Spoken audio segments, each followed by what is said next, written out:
조선시대의 후궁이나 중전이 아이를 낳으면 짧게는 20일, 길어도 한 달 정도만 젖을 물리고 그 이후에는 유모를 선별해서 아이를 돌본다는 거 아시나요?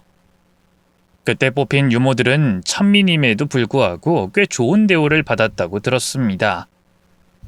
양질의 음식은 물론이고 몸이 아프지 않도록 돌봐주기까지 했다고 했죠.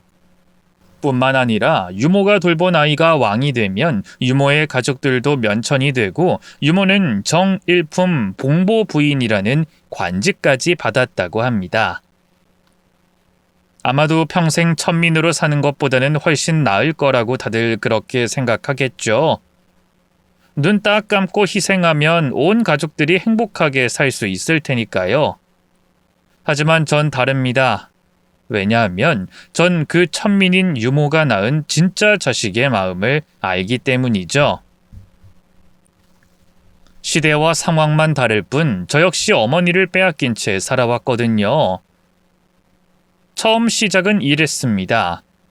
당시 미혼모로 저를 홀로 낳아 키우던 어머니는 급하게 재혼을 했어요. 상대는 엄청난 부자였는데 아이를 낳은 후 친모와 헤어지며 태어난 지 얼마 되지 않는 아이를 돌봐줄 여자가 필요했던 겁니다. 어머니는 그걸 자처한 거였고요. 저와는 고작 몇 달밖에 차이가 나지 않는 그 아이를 위해서 말이죠. 당연히 저는 그 부분을 기억하진 못합니다. 그저 생각이라는 걸 하기 시작했을 때 어머니가 저보다 동생인 서진이를 더 예뻐한다고만 생각했으니까요. 그러다 8살이 되었을 때 알게 됐죠. 그것도 다른 사람의 입이 아니라 어머니를 통해서 말입니다. 잘 기억은 나지 않는데 크레파스인가 장난감을 가지고 놀다가 동생인 서진이와 싸움을 했어요. 제가 그때 화가 나서 서진이 얼굴을 핥혔죠. 그때 어머닌 절 혼내시면서 이야기를 해준 거였습니다.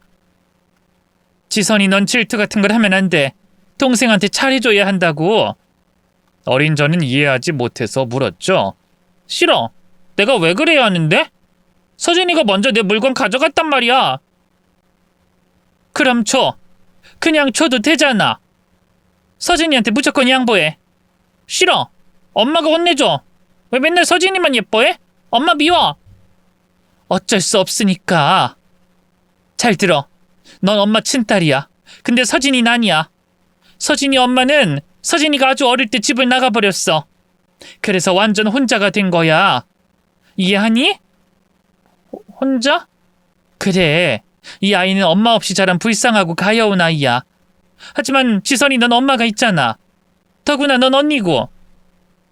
우리가 조금만 이해하고 양보하자. 대신 넌 이렇게 좋은 집에 살게 된 거잖아. 여기서 계속 살기 위해선 어떻게 해야겠어? 당연히 서진이한테 잘해야지. 맞지? 그럼 서진이가 나 싫다고 하면 이 집에서 쫓겨나? 그렇지. 서진이는 엄마가 없고 우린 돈이 없어. 그래서 내가 서진이 엄마 역할을 해주는 대신 이 집에서 사는 거야. 무슨 뜻인지 알겠니? 근데 네가 자꾸 서진이 괴롭게 하면 어떻게 될까? 당연히 쫓겨나겠지. 그럼 내 아빠는? 아빠가 아니야? 응. 내가 서진이 친엄마가 아닌 것처럼 지선이 너희 아빠도 친아빠가 아니야. 그러니까 넌 더 열심히 노력해야 하고 더 잘 보이려고 해야 해. 착한 아이가 되는 거야. 알겠니?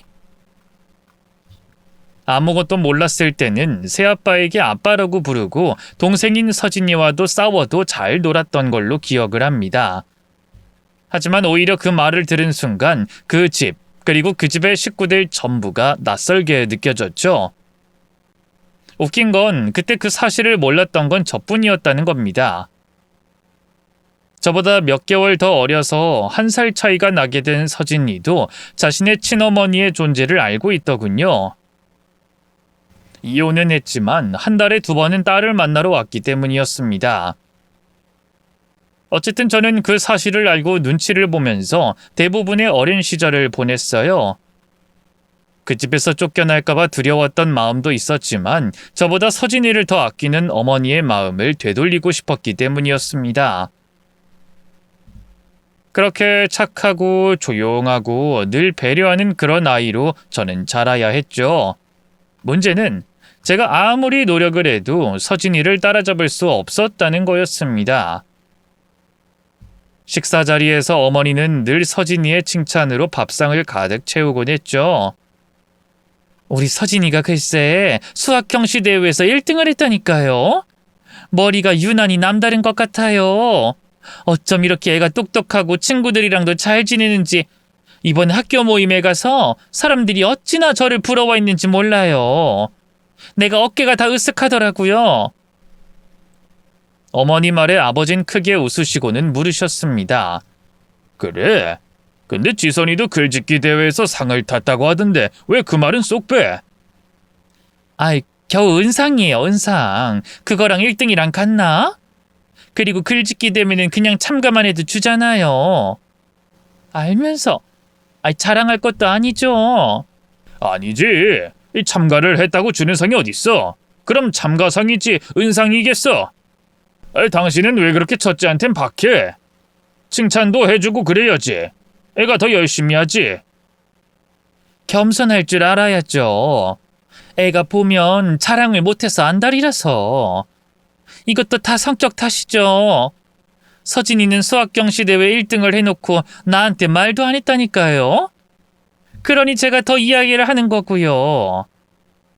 어찌나 애가 겸손하고 착한지 몰라요. 이런 딸이 있다는 게 나한텐 복이죠, 복. 당신이 그렇게 말하니 좋네. 요즘에 진짜 집이 평화로워서 행복해.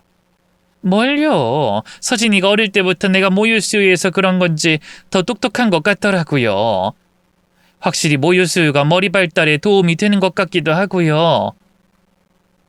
그래도 그때까진 어머니가 그 집에 적응을 하기 위해서 그런다고 생각은 했습니다. 제게도 늘 저는 친딸이라서 당연히 절 더 사랑한다는 말을 믿었고요. 늘 비교하고 저를 깎아내리는 말을 하는 게 상처가 되지 않았던 건 거짓말이지만 견딜만 했었습니다. 어릴 때는 제게 장난을 많이 하긴 했어도 동생 서진이가 싫지 않았고 아버지 역시 저를 친딸처럼 잘 대해주셨기에 큰 거부감도 없었죠. 하지만 결국은 깨닫게 되었어요. 어머니는 애초에 저한테 관심조차 없었다는 걸 말입니다.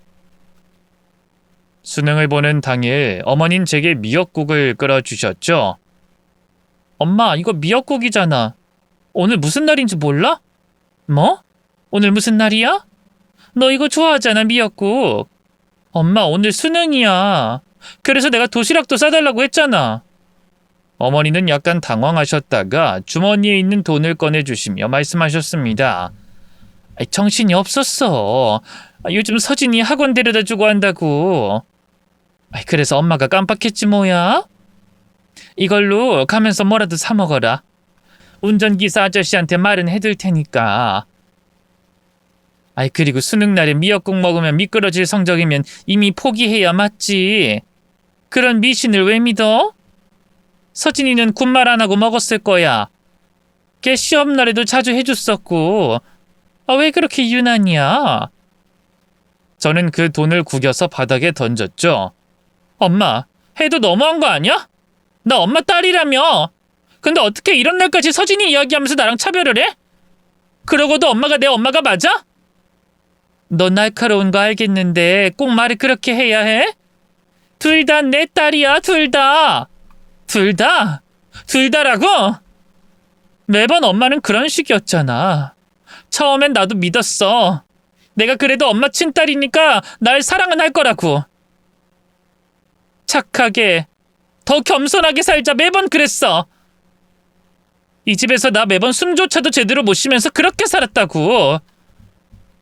지선이 너 목소리 안 낮춰? 여기가 어디라고 지금 소리를 질러? 왜? 내가 이 정도도 못해? 왜? 아빠 친딸이 아니니까? 이 집에서 쫓겨날 수도 있으니까? 얌전하게 있어라. 양보해라. 아무것도 하지 마라. 그래야 해. 내가.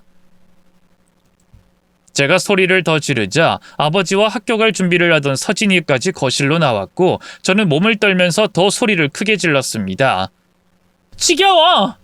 내가 잘못하면 쫓겨날까봐 전전긍긍하는 것도 지겹고 엄마한테 관심 좀 받으려고 발악하는 내 자신도 지겨워. 근데 이젠 알겠어. 나도 다 컸으니까. 엄마는 그냥 내가 싫은 거야. 그렇겠지. 내 친아빠라는 사람은 엄마 임신한 거 알고 바로 버렸다고 했지? 그러니 뱃속에 있던 내가 얼마나 저주스러웠겠냐고. 그렇지? 야, 시선이 너 정말 아니라고 말 못하네. 설마 했는데 맞긴 한 모양이다. 좋아, 그럼 내가 빠져줄게. 이 완벽한 집안에서 이물질 같은 존재인 나만 빠지면 더없이 맑고 깨끗하지 않겠어? 저는 가방을 들추는 동시에 식탁에 있던 미역국을 바닥에 떨어뜨리며 말했죠. 나 미역국 안 좋아해. 엄마가 내가 좋아한다고 한 것들 하나도 안 맞아. 복숭아 알레르기도 있는데도 그걸 매번 깎아서 주는 것도 지겨웠어. 서진이가 좋아하니까 복숭아 철만 되면 그걸 나한테 먹으라고 했었지? 근데 그걸 못 먹는 내가 식투정한다고 예민하다고 아빠한테 이러는 것도 웃기더라. 그것도 엄마라고 참아주는 것도 이제 나도 한계야. 그 길로 저는 집을 나왔습니다. 눈물로 엉망이 된 얼굴로 수능 시험을 보는 학교 앞까지 갔다가 발길을 돌렸죠. 그땐 저 스스로 학대하는 것이 최선이었던 것 같아요. 딸이 당신 때문에 어디까지 망가질 수 있는지 보여주고 싶은 그런 마음으로 수능을 포기한 거였습니다. 그리고 무슨 용기가 나서 그 길로 있는 돈을 다 털어서 지방으로 내려갔죠. 학교를 더 나가야 했지만 그것조차도 신경은 쓰이지 않았습니다. 낯선 곳에서 공장으로 들어갔고 제공해주는 기숙사에서 지내기 시작했어요. 몇 번 집에서 사람을 보내긴 했지만 싹 다 무시했고 앞으로 또 찾아오면 확 죽어버리겠다고 협박을 했더니 이내 잠잠해졌습니다. 저는 그곳에서 무려 5년 동안 지냈어요. 그러다가 경기도로 올라오면서 조금은 멀쩡한 회사에 취업을 했고 운이 좋게 꽤 저렴한 가격의 집도 구할 수 있었습니다. 무려 5년이나 기숙사에서 생활하며 돈을 모았기에 여유는 있었지만 공장에서 받는 돈에 비해서 적은 월급이었기에 고민이 많았죠. 기숙사를 벗어나서 처음 혼자 생활하는 거라서 좀 더 넓은 곳을 원했거든요. 그런데 다행히도 집주인이 좋은 분이었기에 주변 시세보다 훨씬 낮은 가격에 월세를 계약하며 고민이 해결됐던 겁니다. 뿐만 아니라 그분들은 제 인생에서는 가장 따뜻한 분들이었죠.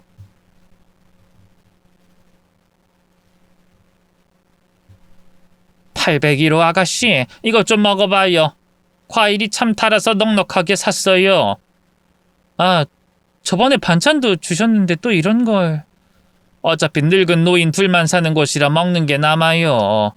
버리는 것보다는 우리 세입자 주는 게 훨씬 좋지. 부담 가질 것도 없고 저번처럼 뭐 사오거나 하지 마요. 우리는 나누는 게 기쁨이라서 그래요. 그리고 혹시나 힘든 일 있거나 하면 말하고. 월세 우린 꼭 안 받아도 되거든요. 꼬박꼬박 안 내도 되니까 그냥 최대한 편안하게 살면 된다고요. 감사합니다. 전 집주인 복이 있나 봐요. 우리야말로 고맙지. 이렇게 깨끗하게 잘 써주는 세입자가 드물거든. 그런 부분에서 저는 운이 좋은 편이었습니다. 그러다가 30대 초반에 들어서 남편과 만나게 됐죠. 초반에 연애를 할 때만 해도 저는 고아라고 말을 했었습니다. 이전에는 이런 일이 있어서 가족들과 인연을 끊었다. 뭐 설명을 하면 다들 반응이 똑같았거든요. 배부른 소리 하는 거 알지? 나라면 적당히 튕기다가 집에 들어가겠다. 그리고 가족들이 딱히 잘못한 것 같지도 않고 그 정도는 참지 그랬어. 라고 하거나 혹은 어차피 증명할 방법도 없는데 거짓말하는 거 아니니? 요즘 허언증 환자들이 많더라. 라는 식이었어요. 그래서 아예 어느 순간부터는 집에 관련된 이야기 자체를 하지 않았던 겁니다. 하지만 고아라는 것은 결혼을 전제로 한 만남에서 걸림돌이 되기에 충분했기에 결혼 이야기가 나왔을 때는 진실을 털어놓을 수밖에 없었고요. 근데 반응은 믿지 않는 눈치였죠. 부자?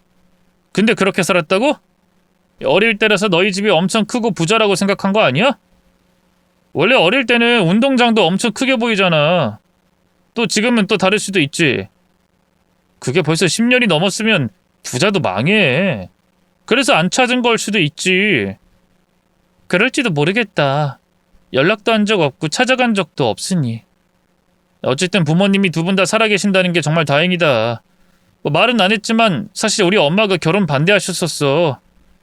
이전부터 네 이야기 했는데 고아는 절대로 안 된다고 딱 잘라서. 정말 불가능할까? 솔직히 집에 연락하고 싶지가 않아서 그래. 제가 한숨을 쉬자 남편이 제 어깨를 잡고 말했습니다. 지선아, 너 잘못한 거 없어. 근데 언제까지 피할 수 있겠어? 부모님도 널 낳은 것에 대한 책임은 져야 될 거 아니야. 그래도 난 솔직히 평생, 아니 내가 죽을 때까지도 연락하고 싶지가 않아. 좋아. 그럼 일단은 허락만이라도 받아보자. 근데 만약에 우리 엄마가 절대로 싫다고 한다면 너도 한 발은 물러나야 해. 그건 괜찮지? 우리 앞으로의 미래를 위해서니까, 응? 그래, 알았어. 자신감을 가지고 인사를 드리러 간 자리였습니다. 나름 포부도 있었고 모아둔 돈도 여유가 있었기에 자신은 있었어요. 하지만 저를 본 예비 시어머니의 반응은 최악이었죠. 도대체 아가씨는 정체가 뭐예요? 네?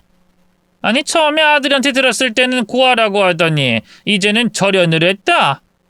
솔직히 까놓고 그렇게 가족 가지고 장난치는 거 난 별로입니다. 아무리 사이가 안 좋다고 해도 가족이 없다고 말하고 다니는 게 좋아 보이겠어요?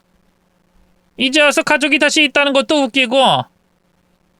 제가 고개를 숙이고 말을 못하자 남편이 끼어들었습니다. 그건 사정을 내가 설명했잖아. 그땐 알겠다더니 왜 그래? 시끄러워. 길 가는 사람 누굴 자꾸 물어봐라. 지금 내 반응이 이상한 건지. 사정이 있든 없든 난 아가씨가 좀 징그러워요.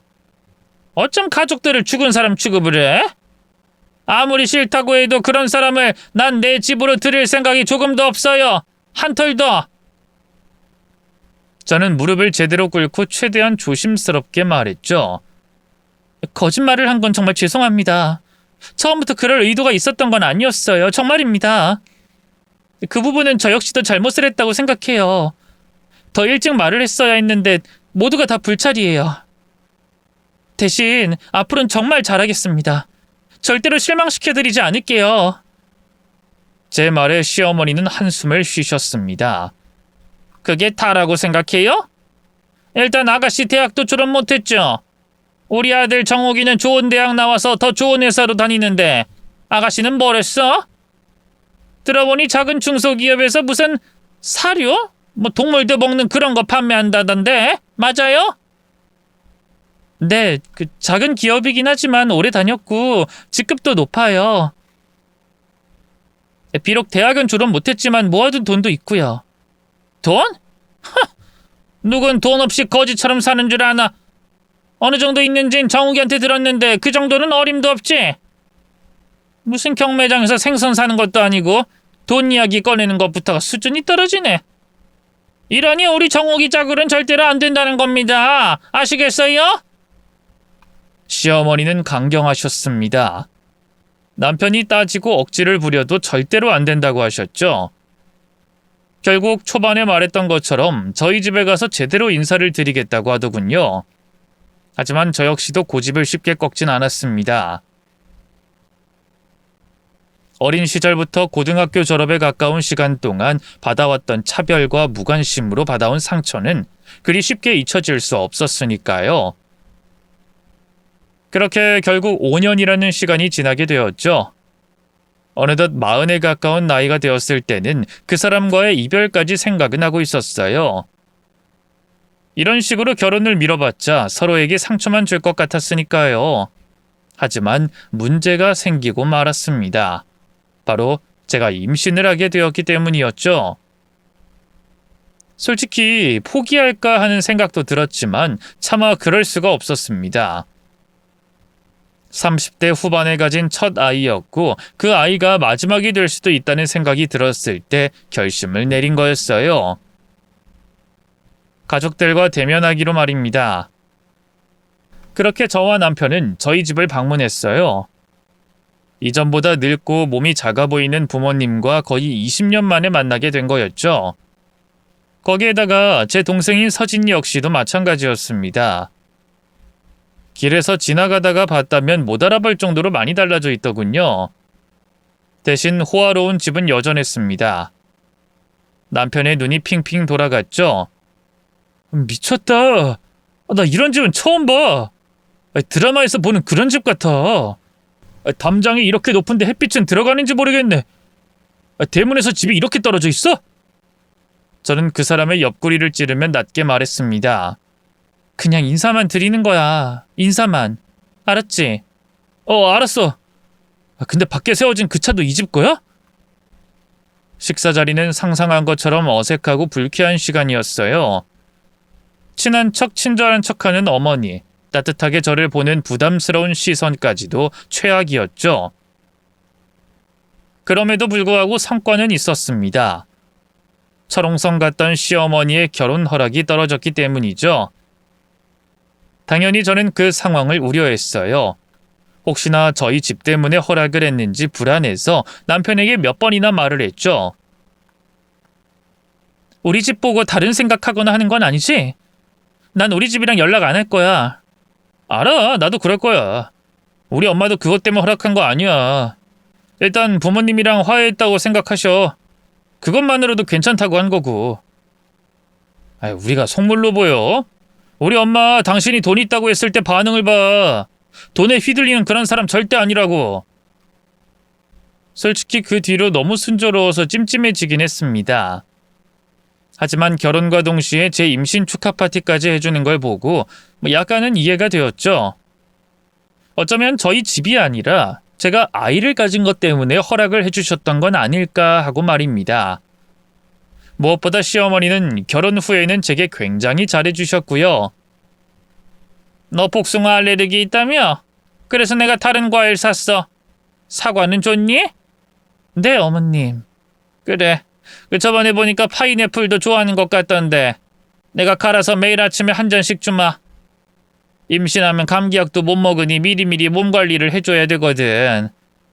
목 아프면 말하고 내가 도라지랑 배로 감기약 기똥차게 만들거든. 감사합니다, 어머님. 고맙습니다. 그때 어머님은 제 손을 잡고 말했습니다. 내가 결혼 전에 그런 건 잊어라. 가족이랑 결혼했다는 걸 난 받아들일 수가 없는 사람이었어. 왜냐하면 나한테 가족은 전부니까. 내 아들이랑 결혼한 며느리도 내 가족으로 들이고 내 사람이라고 생각해야 하는데 쉽게 가족들을 등지할 거라고 생각했거든. 이해하고 있어요, 어머님. 당연히 그렇게 생각하실 거라는 것도 알고요. 아니다. 이젠 생각이 바뀌었어. 이전 가족한테 못 받았던 사랑을 내가 주면 되지 않겠나 그런 생각이 들더라. 내가 이전에는 그런 생각을 못했다. 앞으로 내가 더 잘하마. 그때 그런 어머님 때문에 저는 한참을 울었어요. 그리고 속으로 나 결혼 진짜 잘했구나 생각했죠. 그런데 그 시기에 문제가 하나 생기게 되었습니다. 바로 남편이 회사에서 잘리게 됐기 때문이었죠. 들어보니 회사에 대대적인 인원 감축이 있었고 그 안에 남편이 포함이 된 거였어요. 그것 때문에 한 달 넘게 다른 직장을 알아보던 남편은 결국 포기를 했죠. 나 커피숍 운영해볼까 해. 어차피 퇴직하면 하려고 했던 거니까 지금이라도 해볼까? 좋은 곳에 자리 잡으려면 퇴직금이랑 대출까지 받으면 어떻게든 할 수는 있을 것 같은데. 아니야, 그건 내가 도울게.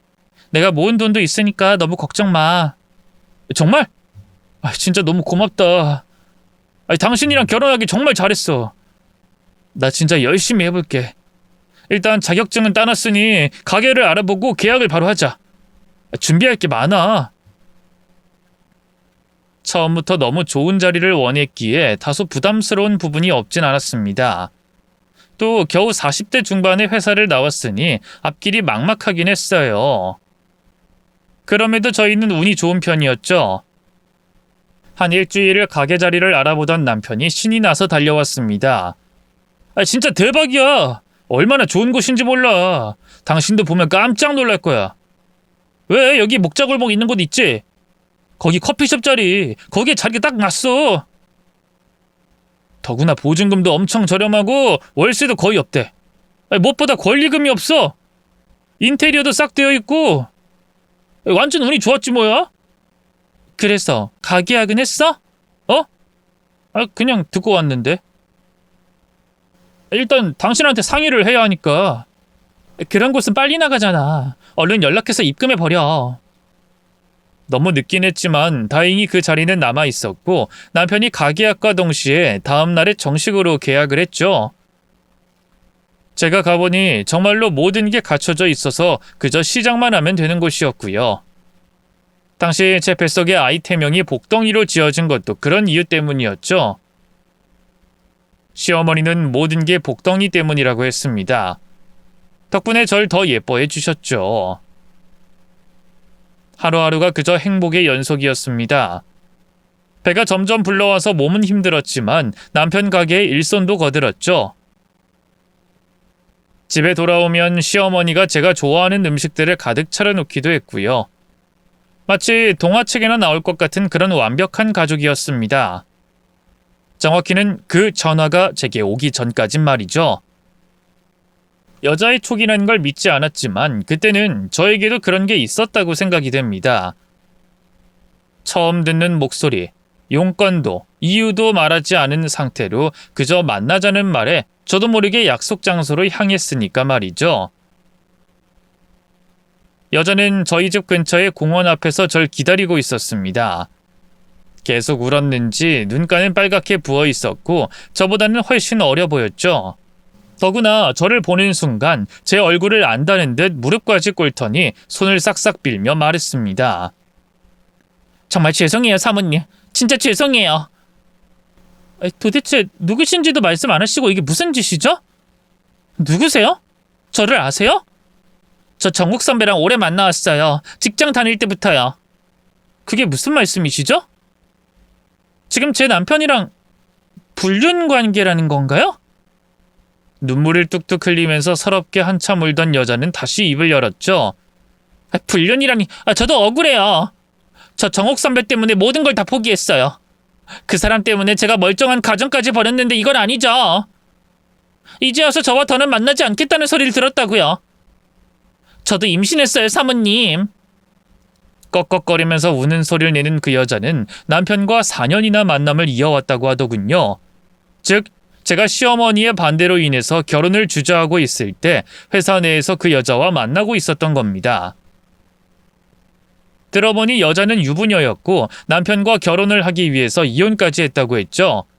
심지어 마치 본인이 피해자인 것처럼 제게 억울하다고 도와달라고 했습니다. 당신이 지금 이러는 거 얼마나 뻔뻔한 짓인지 몰라요? 그래요. 둘이 그런 사이라고 칩시다. 근데 왜 나한테 이런 말을 해요? 두 사람이 불륜이니 헤어져 달라 이런 뜻인가요? 혹시 가능하시면 그래 주시면 안 될까요? 저 정옥 선배 아니면 진짜 못 살아요. 이 사실을 알고도 계속 같이 사실 건 아니잖아요. 저희 두 사람 그 일로 직장까지 잘렸어요. 정옥 선배도 그래서 회사 나온 거 모르셨어요? 지금 그 말을 하는 의도가 뭐죠? 내가 그 사실을 몰랐다는 걸 알려주고 싶은 건가요? 아님 두 사람이 그 정도니까 나더러 꺼져달라는 건가요? 진짜 당신이란 여자 최악이네요. 전 그런 말 들어도 상관없어요. 우린 진짜 사랑이니까. 본인이 드라마 주인공이 된 것처럼 세상 억울한 사람처럼 순진한 얼굴로 말했지만 그 내용은 여느 불륜녀와 크게 다르지 않았죠.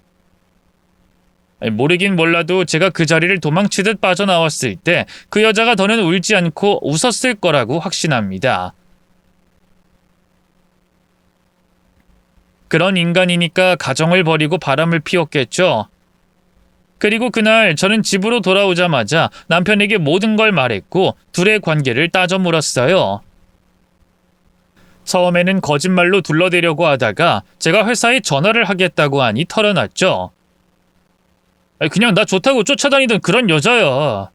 그리고 그 여자 입으로 말했다며. 내가 그만하자고 했다는 거. 그거면 된 거 아니야? 지금 그걸 말이라고 해? 당신은 불륜을 저지른 거야. 그 여자 임신까지 했다고 하던데. 거짓말이야. 무슨 임신을 해? 당신이랑 결혼 허락받고 바로 헤어졌어. 시간상으로 따져봐도 그 여자랑 만났을 당시에 임신을 했다면 지금쯤 아이를 우리 앞에 끌고 오고도 남을 여자야. 그리고 당신이 그 부분은 이해해주는 게 맞지 않아? 그때 상황이 그랬잖아. 우리가 결혼할 수 있을지 없을지 확신은 없고 그냥 어영부영 관계만 이어오던 사이였었어. 그땐 나도 숨 쉴 구멍이 필요했어. 그 사람도 마침 결혼을 했었고 가벼운 사이였어. 가벼운 사이? 당신도 뻔뻔한 건 그 여자랑 다르지가 않네. 나한테 미안하단 말이 먼저 아니야? 나도 답답해서 그래. 그때 내가 헤어지자고 하자마자 불륜관계라고 회사에 폭로를 하는 바람에 내가 잘 다니던 회사까지 잘렸어. 나도 그 여자 이야기 끔찍하다고. 나도 억울해. 막말로 결국 당신을 택했는데 뭐가 그렇게 잘못했어? 그럼 그 여자를 선택했어야 했어? 실수했고 잘못은 했지만 난 지금 와서 이전 일로 이러는 건 아니지. 그땐 나랑 안 만나고 있었어? 우리가 헤어졌었냐고? 바로 이게 문제야. 그 여자가 바라는 게 그거라고. 우리 둘 사이가 어그러지는 거. 왜 그 여자 뜻대로 움직이려는 거야? 이런 일일수록 우리 두 사람이 잘 풀어야 되는 거지. 그깟 예전 일로 언성 좀 그만 높여. 무려 5년이야. 그 5년을 기다린 게 내 잘못이야? 그럼 지금 그걸 내 탓이라고 하는 거야? 당신이 바람 피운 게 내 탓이라고? 그 순간 온몸에 전기가 한번 도는 느낌과 함께 장기가 뒤틀리는 느낌이 났습니다. 그렇게 배를 잡고 통증을 호소했는데 이윽고 뜨거운 느낌이 들더니 피가 흘러내렸죠. 저는 순간 너무 놀라서 배를 잡고 바닥에 앉았습니다. 제게 소리를 지르던 남편도 놀라서 119를 불렀죠. 충격으로 유산을 했던 겁니다. 바로 수술을 해서 아이를 살리려고 했지만 소용이 없었고요. 슬픔에 잠겨 병원에 있으면서 남편이 절 찾아왔지만 전 물건을 던지며 거부했습니다. 아무리 생각해도 아이를 잃게 한 것은 남편이었기에 그 사람을 용서할 수는 없을 것 같았죠. 때문에 이혼을 생각하면서 저는 퇴원 후에 저희 집으로 향했어요. 헌데 남편은 저보다 한 발 빨랐죠. 문은 잠겨있고 제 짐이 현관 밖에 나와 있더군요. 문을 열라고 소리를 쳤지만 문이 열리지 않았고 비밀번호도 모두 바뀐 상태였습니다. 그래서 저는 열쇠공까지 불렀어요. 작업하는 소리를 들었는지 그때서야 문이 열렸죠. 시어머니였습니다. 이게 도대체 뭐 하는 짓이냐? 도둑도 아니고 남의 집에 뭐 하는 짓이야? 어머님이야말로 왜 이러세요? 지금 어떤 상황인지 알고 저한테 이러세요? 처음에는 시어머니가 남편에게 이상한 말을 듣고 그러는 줄 알았어요. 그래서 설명을 해보려고 했는데 남편이 방에서 천천히 걸어나와 시어머니 곁에 섰죠. 시어머니는 픽 웃더군요. 다 들었다. 내 아들이 딴 여자를 좀 만났다고? 그게 뭐? 적어도 보는 눈은 있더라. 집도 건실한 편이고 대학도 나오고 우리 아들이랑 같은 회사를 다녔다니 개 사료나 파는 너랑은 차원이 다른 아이던데. 유부녀였다는 게 마음에 걸리긴 해도 이혼했다니 뭐 상관없지. 어머님! 왜? 내가 틀린 말했니? 너 이제 40대인데 아이까지 잃었으니 더는 기대도 못할 테고 친정이 그나마 뒤에서 받쳐주니 그간 내가 참고 살아왔는데 그마저도 이젠 지원을 못한다는 소리를 들었어. 잠깐 실수를 한 것 가지고도 지랄을 하더라. 근데 아니 우리 아들이 너랑 왜 살아? 네가 무슨 자격으로 여길 기어들어와? 그게 무슨 말씀이세요? 우리 집에서 뭐요? 진짜 몰랐니? 알면서도 모른 척한 게 아니라? 아이고 진짜 콩가루 집안이네. 돈 많으면 뭐해? 가족들 사이가 이 모양 이 꼴인데. 그래 우리 그간 그 집에서 지원 좀 받고 있었어. 너 잘 봐달라고 다달이 아주 충실하게도 보내셨더라. 왜 그 집에서 그 돈을 받아요? 그럼 내가 널 왜 허락하니? 친정 빼고는 아무것도 볼 것도 없는 애를. 됐고 근데 너도 알다시피 우리 아들 가게도 잘 되고 있으니 더는 필요가 없다 이 말이다. 우리도 이제 그렇게 굽신거릴 필요도 없고 너 같은 거 모시고 살면서 반찬에다 주고 과일 사다 바치는 거 나도 지겨웠어. 임신이 유세지. 차라리 잘 됐다. 갈라설 때 애 있으면 골치만 아파. 저는 시어머니 곁에서 아무 말도 하지 않는 남편의 멱살을 잡았습니다. 당신 뭐야? 진짜야? 그러자 남편이 신경질적으로 손을 뿌리쳤죠. 아이, 당연한 걸 왜 물어? 그러게 내가 병원 갔을 때 그렇게 쫓아내지 말지 그랬어. 나도 겨우 참아주고 있는데 먼저 건드린 건 당신이야.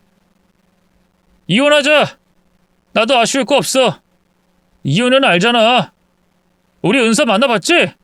당돌하고 똑똑하고 당신이랑 달라.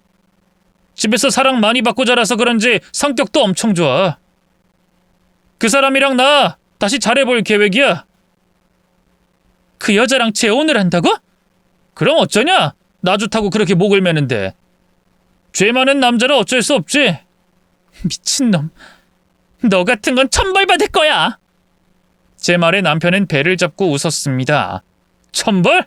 무슨 천벌? 간통죄도 없는 마당에 날 어떻게 벌 주겠다는 거야? 저주? 백날 해봐라. 나 같은 놈이 오히려 더 잘 살 거니까. 야, 그리고 작작 좀 해. 어릴 때 상처 그게 뭐라고 아직도 찡찡거려. 나라면 그 집에 개처럼 살았을 텐데. 자존심이 밥 먹여주냐? 당신 원래 이런 사람이었니? 그래, 이혼해. 근데 그건 당신이 아니라 내가 말해야지. 아, 그래, 누가 말하든 무슨 상관이겠냐. 곧 이혼사료 갈 거니까 우리 마무리는 아름답게 해보자. 그래야 죽은 우리 복덩이가 그나마 편안하게 눈을 감지. 그 말에 저는 눈이 돌아서 남편을 공격했습니다. 주먹으로 얼굴을 때리고 저를 꼬집는 시어머니를 밀어버리기까지 했죠. 저 역시 맞긴 했지만 그래도 상관없었습니다. 남편이 뺨을 때렸을 때 저는 그 볼을 물어버렸죠. 그리고 경찰이 찾아왔다는 건 아는데 그 뒤로는 기억이 없었습니다. 제가 정신을 잃었다는 건 병원에서 눈을 떴을 때 알게 되었고요. 1인실 병동에서 눈을 뜨자 가장 먼저 보인 곳은 동생 서진이었습니다. 그리고 뒤이어 물을 떠오던 어머니와 의사와 상담을 하며 들어온 아버지가 보였죠. 저 몰래 시댁 식구들을 지원해 준 것에 대한 화를 내고 싶은 생각이 가장 먼저 들었지만 그땐 눈물이 먼저 터졌습니다. 서진이는 그런 저를 안아줬고 어머니는 제 침실 앞에 무릎을 꿇었죠. 지선아, 엄마가 잘못했어. 엄마가 진짜 미쳤었어. 한 번만 용서해주면 안 될까? 용서? 내가 그렇게 쉽게 엄마를 용서할 거라면 이렇게 살지도 않았어. 알아, 안다. 알지만 엄마도 그때 정말 많이 힘들었어. 정말이야. 미혼모로 너 낳았을 때 내 나이가 고작 21살이었어. 집에서는 쫓겨났지. 당장 갈 곳이 없어서 친척집 전전하며 눈칫밥 먹으면서 그렇게 살았어. 물론 핑계인 거 안다. 너는 더 힘들었을 테니까. 어머닌 제 손을 잡고는 덜덜 떨며 눈물을 흘리더군요. 그때 자신도 미칠 것 같았다고 서진이의 친모가 계속 오는 상황에서 자신의 자리를 지키기 위해 발버둥을 친 거였다고 했죠. 그런 불안하고 초조한 마음이 스스로를 더 괴롭혔고 본인도 인지를 못했답니다. 그러다가 제가 집을 나가고 난 뒤에 깨닫게 되면서 아버지와 이혼까지 하려고 했다고 하더군요. 이 말에 아버지 역시도 고개를 숙였습니다. 이혼하자는 소리를 듣고 알았다. 나 역시 잘못이 크다는걸. 좀 더 신경을 썼어야 했는데 그러질 못했다. 뒤늦게라도 너한테 사과를 하고 싶었는데 그 방법이 너무 서툴렀고. 그리고 서진이를 통해 두 사람이 저를 늘 신경 쓰고 있었다는 것도 알게 되었어요. 제가 운이 좋다고 생각했던 제 첫 자취, 늘 저를 배려해주던 집주인 내외는 어머니가 고용한 사람들이었다고 했습니다. 또한 남편이 운 좋게 얻은 커피숍 자리는 아버지가 그 건물을 사들여 세를 싸게 준 거라고요. 또 시댁에 돈을 준 이유도 그쪽에서 요구를 해서 어쩔 수 없었다고 했습니다. 제가 시집 올 때 아무것도 가지고 오지 않았다고 거짓말을 했던 거였죠. 어머니는 화를 풀지 않아도 되니 자신에게 만회할 기회를 달라고 했습니다. 아버지 역시도 20년을 기다렸는데 더 못 기다릴 것도 없다고 말씀하셨고요. 처음이라고 생각하고 천천히 진짜 아버지가 될 수 있도록 노력하겠다고 했죠. 그리고는 지금은 할 수 있는 것에 집중하라고 하시면서 제게 서류를 한 장 주시더군요. 제가 그걸 보자 서진이가 설명했죠. 그 망할 놈이 운영하는 카페 건물 언니 명의로 돌렸어. 이제 언니가 건물주야. 뭐? 이걸로 뭘 하라고? 법적으로도 쫓아낼 수도 없잖아. 그래도 이게 도움은 될 거야. 뭐든 언니가 하고 싶은 거 해. 그리고 이건 엄마가 주는 선물이래. 언니 하고 싶은 거 하라고. 이걸로 사고 싶은 건 다 사도 된다고 하셨어. 저는 카드를 받았습니다. 이야기를 들어보니 한도가 없다고 하더군요. 하지만 그걸 받아도 저는 뭘 해야 할지 몰랐어요. 건물 명의가 제 것이라고 해도 함부로 쫓아내기 힘들다는 걸 알고 있었고 돈도 써본 사람이나 쓸 줄 알지 전 제대로 쓰지도 못했죠. 그러자 서진이가 절 도왔어요. 머리부터 발끝까지 모두 변신시켰고 온몸을 명품으로 휘감았죠. 그리고 저를 끌고 외제차까지 뽑아줬던 겁니다. 서진이 말로는 잘 사는 게 가장 좋은 복수라고 했고요. 푸석푸석했던 머리카락은 윤기가 돌았고 마치 제가 아닌 것 같은 느낌마저 들었죠. 그렇게 되고 보니 머릿속에서는 어떤 복수를 해야 할지 감이 왔습니다. 가장 먼저 든 것은 그 두 바퀴벌레 같은 것들을 떼어놓는 일이라고 생각했죠. 아직 이혼 소송을 시작하지 않았기에 가능성이 있다고 봤습니다. 저는 남편이 운영하는 그 카페에 외제차를 몰고 갔어요. 남편은 저를 처음엔 알아보지도 못했지만 저라는 걸 알고 놀라서 뛰어나왔죠. 하지만 그 인간의 시선은 차에 고정이 되어 있더군요. 이게 뭐야? 당신 설마? 집이랑 화해했어. 당신 말 듣고 보니 그렇더라고. 이 정도 해주는 게 동네에서 껌 사는 것보다 쉬운 집인데 바짝 숙이고 엎드리고 자존심 놓고 살 생각이야. 개처럼.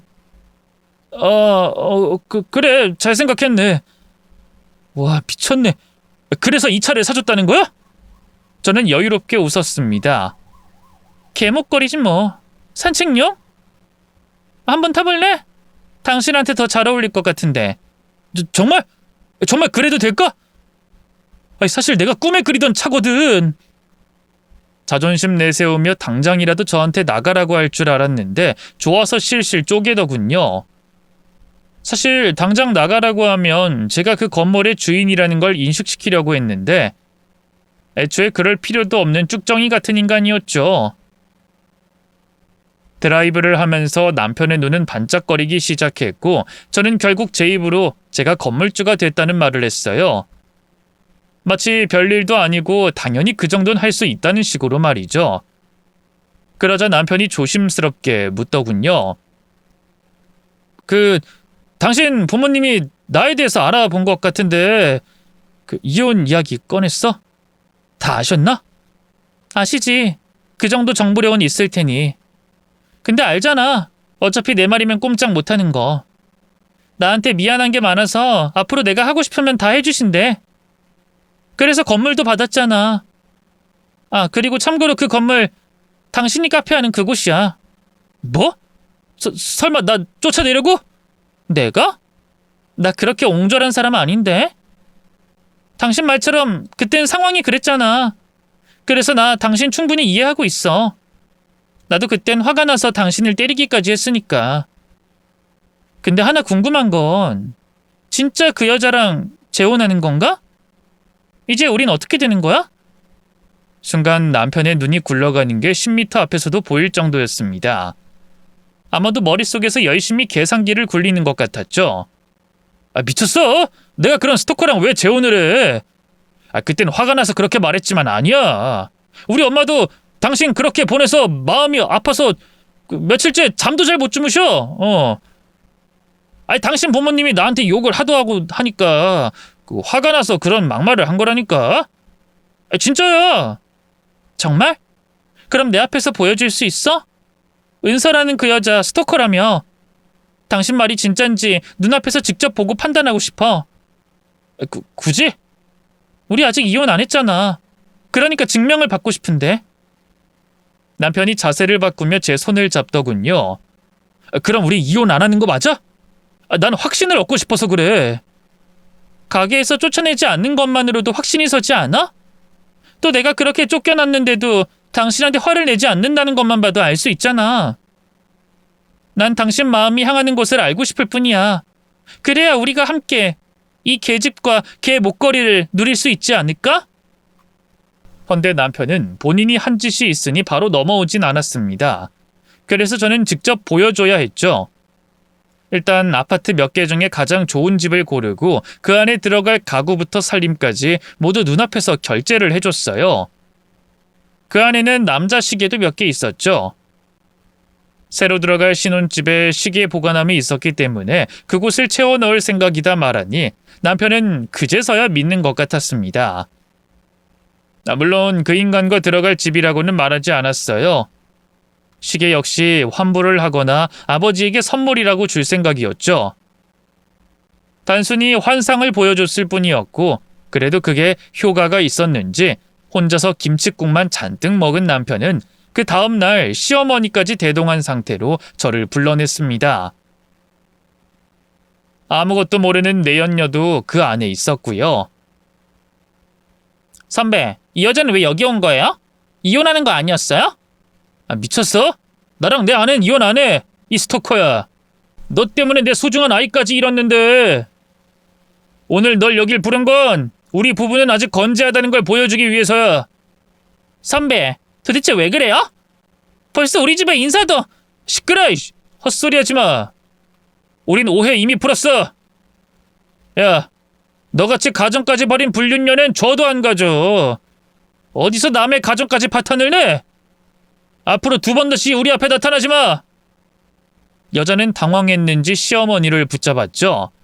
어머님, 이봐요. 날 알아요? 왜 제가 그쪽 어머니예요? 나한테 며느린 지선이 하나뿐이거든요? 왜 그러세요? 저 예쁘다고 착하다고 똑똑하다고 하셨잖아요. 어디서 없는 소리를 지어내요? 미쳤어요? 저는 그쪽 본 적도 없고 얼굴도 오늘 처음 봤네요. 이혼까지 한 경력이 있으면서 우리 집이 어떤 집인 줄 알고 들어올 생각을 한 건지 정말 뻔뻔하네. 더럽고 천박해서 그쪽 목소리도 듣기 싫어요. 어디서 어머님이래? 은설한 여자는 커다란 눈에서 눈물을 뚝뚝 떨어뜨리면서 몸을 떨었습니다. 그러더니 정신없이 자신의 짐을 챙기고 제 앞에 우뚝 섰죠. 그쪽한테 정말 미안해요. 근데 저런 인간인 줄 알았다면 그러지 않았을 거예요. 저 믿지 않으실진 몰라도 딱 그만큼 저 인간들도 믿지 마세요. 순 거짓말쟁이들이니까. 그래서 저도 대답을 했습니다. 알고 있어요. 근데 그쪽도 똑같으니까 벌 제대로 받으세요. 간통죄는 없어졌으니 금융치료라도 받고 얼른 극복하시는 게 좋겠네요. 조만간 상간녀 소송할 테니까. 여자는 씩씩거리며 절 노려보더니 남편에게 가서는 뺨을 올려치곤 그 자리를 떠나더군요. 그러자 남편과 시어머니는 그 여자는 안중에도 없다는 듯 제게 와서 오해라고, 그 여자가 모두 지어낸 말이라고 둘러댔죠. 하지만 저는 그 말은 더 듣지도 않고 자리를 빠져나왔습니다. 그리고는 바로 그날 소송을 준비했고요. 증거는 넘쳐났고 남편에 대한 분노 때문인지 은서라는 여자가 증인까지 서주겠다고 나섰기에 어렵진 않았습니다. 남편은 뒤늦게 속았다며 난리를 쳤지만 소용없었죠. 하지만 가게를 빼는 것은 쉽지 않았어요. 임대차 계약법으로 보호를 받고 있었기 때문이었습니다. 헌데 그 부분은 아버지가 해결해 주셨죠. 그 주변 건물에 프랜차이즈 가게를 내어주려고 한다. 저렴하게 임대해준다면 들어오려는 사람이 엄청날 거야. 당연히 그러면 개인 커피숍은 버틸 수도 없을 거고, 그럼 넌 가게세를 인상한다고 통지를 하고 2층이랑 3층에 공사 진행해. 얼마 못 버틸 테니. 아버지가 움직이자 확실히 효과는 컸습니다. 심지어 한 곳도 아니고 무려 2건물의 커피숍에게 저렴하게 임대를 해주셨던 거죠. 그 중에 한 곳은 개인이 운영하는 곳이었는데 임대료를 거의 받지 않는 대신 저렴하고 질 좋은 커피를 팔라고 조건을 걸기까지 했습니다. 남편은 결국 프랜차이즈와 실력 좋은 바리스타가 있던 개인 커피숍을 버텨내지 못했어요. 또 손님이 오더라도 매일 공사를 하는 통에 그곳에서는 이야기를 하기도 힘들었죠. 때문에 시어머니와 남편 둘 다 저를 찾아와서 무릎까지 꿇더군요. 제발 좀 살려주라. 내가 잘못했어. 이렇게 빌게. 위자료까지 지급해서 우리 돈도 없고 이 정도면 됐잖아. 다른 건 안 바래. 우리 커피숍 이대로 두면 망한다고. 죄 많은 남자는 그 정도는 달게 받아야지. 제 말에 시어머니가 나섰죠. 아가, 우리 그래도 예정을 생각해서. 그건 그렇죠. 어머님은 저한테 잘했잖아요. 진짜 엄마처럼. 저도 그 은혜는 갚고 싶은데. 시어머니는 남편의 눈치를 쓱 보더니 어설프게 웃으며 대답했습니다. 내가 너한테 잘하긴 했잖아. 그래 아가, 그럼 안 좋은 기억은 있고. 저는 그 말에 웃음을 터뜨렸죠. 미쳤어요? 돈 때문에 결혼하라고 한 애미나 돈 때문에 사랑도 버린 남편이나 이게 진짜 콩가루죠. 그리고 아줌마가 무슨 자격으로 나한테 아가라고 해요? 너 우리 엄마한테까지 이럴 거야? 사람 가지고 놀아? 그럴 거야. 어때? 이게 진짜 천벌이야. 어디 한번 그 밑에서 잘 지켜봐. 내가 얼마나 잘 사는지. 아니다. 아마도 날 지켜보지도 못하겠네. 내가 아는 가난이라는 건 바닥이 없더라고. 어디 계속 떨어져 봐. 바닥이 어딘지 꼭 알려주고. 그게 마지막이었습니다. 제 이름을 꾀꾀거리며 소리를 지르고 죽이겠다고 말하던 목소리가 우리의 끝이었죠. 지금 떠올려도 시원한 복수였지만 마음은 그렇지가 못했습니다. 푹 꺼져버린 제 배가 어색해서 습관처럼 만지다가도 눈물을 터뜨리곤 했으니까요. 복수를 하긴 했지만 잃어버린 게 되돌아오진 않았거든요. 그런 제 곁을 지켜준 것은 제 동생과 부모님이었습니다. 힘들어하는 저를 보살펴주고 늘 저를 우선으로 생각해줬죠. 이런 말을 들은 적이 있어요. 부모도 사람이기에 더 좋아하는 자식이 있을 수밖에 없다는 걸 말이죠. 예를 들어 3명의 자식이 있다면 그중 한 자녀에게 유독 정이 간다고 말입니다. 그런데 문제는 그 외의 둘은 어느 순간 자신의 자식이 아니라 한 명의 자녀를 함께 키워가는 동반자 취급을 한다고 하더군요. 그런 이유로 셋에게 똑같이 나눠도 그 아이의 몫을 빼앗아 간다고 느끼게 되고 또 어느 순간부턴 보상받으려고 한답니다. 너 나중에 성인 되면 뭐 해줄 거야? 너 나한테 용돈은 줄 거지? 이런 식으로 말이죠. 그때 두 자녀는 받지 못한 사랑에 목말라서 더 잘하려고 노력을 하고 또 그 노력을 하다가 결국 지쳐서 나가 떨어지게 되는 겁니다. 그렇게 부모는 자신에게 더없이 잘했던 자식들에게서 버려지게 되는 거죠. 보통 그런 부모는 말합니다. 내가 다 키워줬더니 혼자 잘 살겠다고 부모까지 버린 것들이라고 말이죠. 하지만 스스로는 알고 있지 않나요? 그 아이가 자신 좀 봐달라고 애를 쓰던 모습 말이죠. 만약 제 이야기를 듣고 조금이라도 걸리는 게 있다면 머릿속에 떠올린 자식에게 전화를 걸어주세요. 그리고 아무 이유도 조건도 없이 사랑한다고 말해주시면 좋겠습니다. 저 역시 차별과 무관심, 그리고 음식, 누군가 들으면 사소하다고 비웃을지도 모르는 일로 깊어진 골이었습니다. 하지만 그 계기가 무엇이든 반복해서 쌓이면 가족이기에 더 멀어질 수 있다는 걸 아셨으면 좋겠어요. 그래도 지금 와서 확실하게 느낀 것은 하나 있습니다. 제 편이 있다는 게 무척이나 든든하다는 거 말이죠. 그러니 저도 마음을 열고 다시 노력을 해보려고 합니다. 물론 아직은 저도 어머니도 많이 서툴지만요. 우리 딸 참외 좋아하지? 그리고 된장찌개에는 차돌을 넣은 걸 좋아하고 또 파인애플이랑 사과를 좋아하고 고기는 돼지고기보다 소고기를 더 좋아하고 맞아, 맞긴 한데 내가 좋아하는 것만 계속 차려줄 거야? 일주일 내내? 아, 그게 그렇게 됐나? 다시 다른 걸로 차려보마. 됐어, 그냥 먹어. 먹자고요. 생선 좀 발라줘 보든가요. 그래, 엄마가 해줄게. 가시 하나 없이. 뭐 앞으로 어떻게 저희 가족들의 사이가 바뀔지는 장담할 수 없지만 언젠가는 웃으면서 이 일을 이야기할 수 있는 날이 올 때까지 말이죠.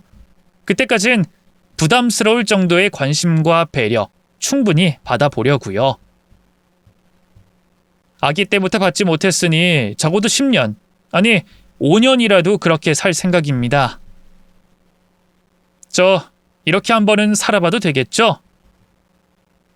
이야기 들어주신 분들 모두 차별 없이 아이들을 똑같이 사랑할 수는 없더라도 작은 관심이라도 주시면 좋겠네요. 너무 늦지 않게 말이죠. 끝까지 들어주셔서 고맙습니다.